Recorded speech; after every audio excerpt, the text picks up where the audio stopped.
Here's a question for you. How many WhatsApp messages do you send in a day and how many do you receive? You know, the good morning messages, happy weekend and all of that. How many emails do you send and receive in a single day? Regardless of what the number is, you are guilty of causing digital pollution. You see, every email that you send out emits 4 grams of carbon dioxide. Now that I have your attention, let's talk about digital pollution. Hello and welcome to Gravitas Plus. I am Gambhir. Let's start off with the basics. What do you know about digital pollution? It is the waste that you generate by using digital devices. It is the waste that you generate by using the internet, by doing simple things like texting, emailing, Instagramming, even by liking a post on social media. You are thinking, how can using the internet be polluting? Well, it's simple. The device that you use to access the internet is polluting. A, its manufacturing process is polluting. B, it contributes to e-waste. And C, it runs on energy, the same energy which is powered by fossil fuels. Do you know what else runs on energy? Servers and routers. You get the idea. Let me show you some numbers now. A simple digital search can emit 7 grams of carbon dioxide. Now, 7 grams of carbon dioxide can easily be absorbed by a single tree in a day. But what happens when Google alone processes over 8.5 billion searches per day? We are talking about 8.5 billion multiplied by 7 grams of CO2. Every text message that you send out generates 0.14 grams of carbon dioxide. If the message has a photo or a video, then the CO2 emission is more. Every time you tweet, you generate 0.2 grams of CO2. Every WhatsApp message that you send adds 4 grams of CO2 to the environment. 4 grams of CO2 is also the emission for every email. And by the way, how many emails do you think are sent per day? 333.2 billion. Do the maths and imagine the kind of digital pollution that we are emitting every day. Sometimes just by sending a completely unnecessary email. Let's talk about our favorite TV series now. We all love online streaming content, but every time you stream a 30-minute show, you emit 1.6 kgs of CO2. Imagine what a weekend binge does to the planet. My point is, every time we consume data, the data ends up consuming our planet bit by bit. Also, where do you think all the data is stored? Every time you perform an activity on the internet, say you send an email, receive an email, use an app, or save a photo on Google Drive, data gets transferred between your device and the server the website app is hosted on. These servers are stored in facilities called data centers. These are buildings filled with powerful computers. Think of it like huge rooms with row upon row of machines. All in all, there are around 2,500 data centers around the world, and they use around 200 terawatts of power every year. Our phones, laptops, and computer polluting the planet at every stage of their life.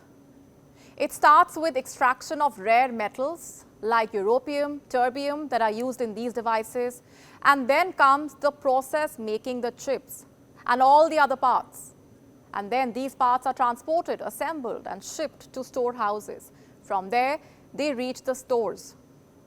Some 710 million electronic devices were manufactured in 2015. They generated 1.5 million tons of waste.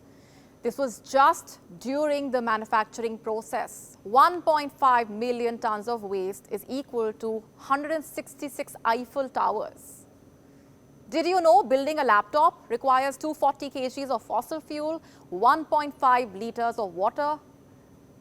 Also, what happens when these newly packed digital devices reach your home? You unpack them and then immediately put them on charging.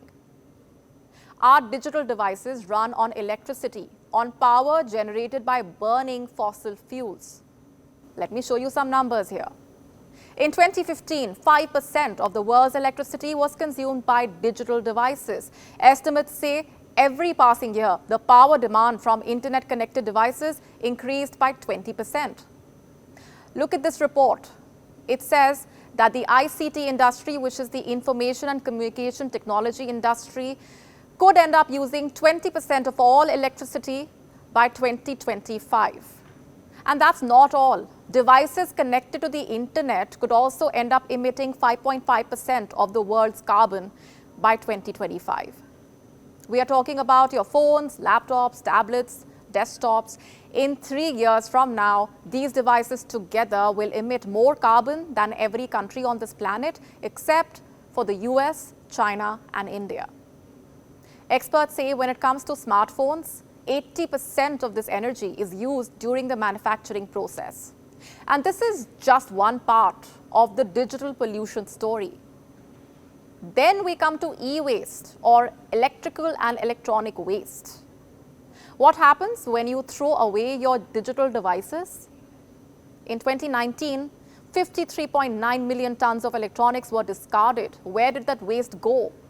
A large part of it made its way to India and China.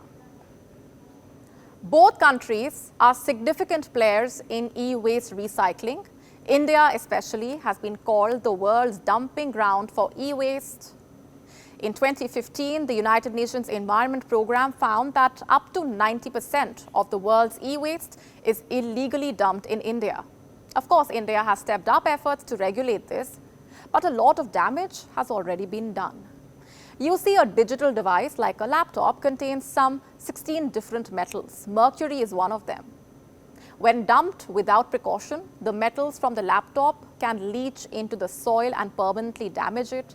The metal also makes its way to the oceans and other water bodies, and then the same metals invariably end up on our plates and in our systems. Isn't that scary? And it's funny how no one really talks about digital pollution. In fact, the term is almost an oxymoron. Some people have switched to e-books so that they can fight against felling of trees and we don't reduce the carbon sinks.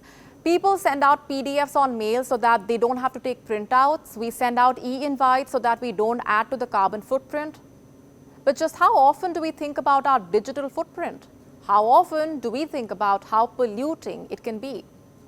Also, what are companies doing to limit digital pollution?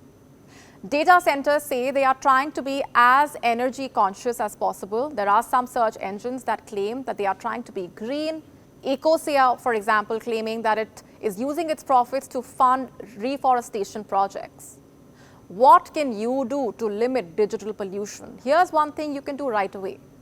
Reduce the brightness of your screen and then read this green tip. An energy manager from Harvard Law School says reduce the brightness of your monitor from 100% to 70%, and that can save 20% of the total energy used. Here's something else you can do right away. Delete all unimportant mails. Estimates say deleting 30 emails can save up to 22 watts. That is equivalent to the energy consumed by an average light bulb the entire day. Green tip number 3. Close all unnecessary tabs. The more tabs you have open, the more your device's battery will get drained and the sooner you will need to put them on charge. So if you want to go green, you know exactly what to do. And while you're at it, try downloading the music that you like.